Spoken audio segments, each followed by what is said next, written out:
Karibu katika simulizi ya jiwe maarufu mkoani Iringa linalojulikana kama Gangilonga, jicho la ardhi ya Iringa.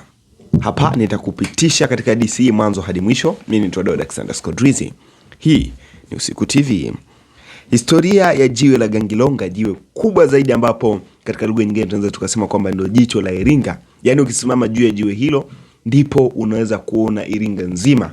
Na jiwe hili lilitumika sana kama mbinu ya kivita wakati wa Mkwawa. Historia hii itafanana na ile historia ambayo nilikutolea katika video ya kwanza, historia ya jiwe ambalo linajulikana kama Tosa Maganga, mawe haya ambayo yalitumika kuwaua Wajerumani wakati wa vita. Tulitazame jiwe hili la Gangilonga mwanzo hadi mwisho. Mwanzo wa ardhi kabla ya majina ya watu. Kabla ya Iringa kuitwa Iringa, kabla ya Wahehe hawajaitwa Wahehe, kabla hata binadamu wa kisasa hajajifunza kulima, ardhi ya nyanda ya juu kusini ilisimama kimya chini ya jua kali la upepo na upepo wa baridi. Miaka mingi ya maelfu na maelfu, yani zaidi ya miaka 100,000 iliyopita, ardhi hii ilipitia misukosuko ya asili, mitikisiko ya ardhi, mmomonyoko wa udongo, mvua kubwa na vipindi virefu vya ukame. Ndipo mawe makubwa yakazaliwa, yakainuka juu ya ardhi kama nguzo ya dunia.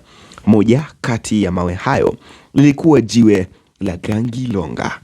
Gangilonga halikuwa jiwe la kawaida, lilisimama peke yake, refu, zito, lenye kivuli kikubwa, kama jicho linalotazama bonde lote la Iringa. Maana ya jina Gangilonga.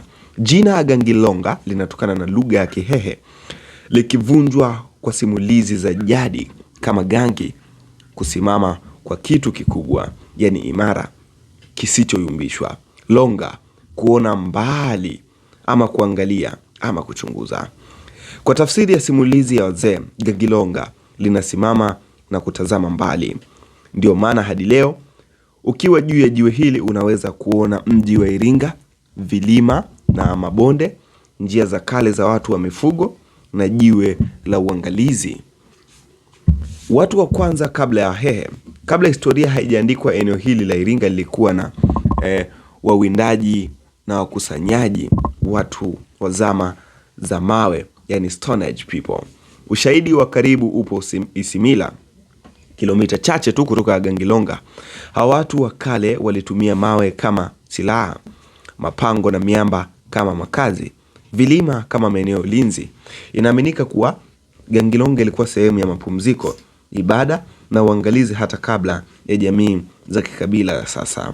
Ujio wa Wahehe wenye ardhi na vita. Karibu karne ya 17 hadi 18, jamii ya Wahehe ilipanga na kuimarika katika Iringa. Wahehe walikuwa wapiganaji, walielewa jiografia ya ardhi yao, walitumia mawe, vilima na mapango kama ngome. Gangilonga ikiwa ni sehemu ya kimkakati, mahali pa kuchunguza maadui, mahali pa kukusanyika kabla ya vita, mahali pa kutoa ishara, yani moshi na miito. Gangilonga ni enzi ya Mkwawa.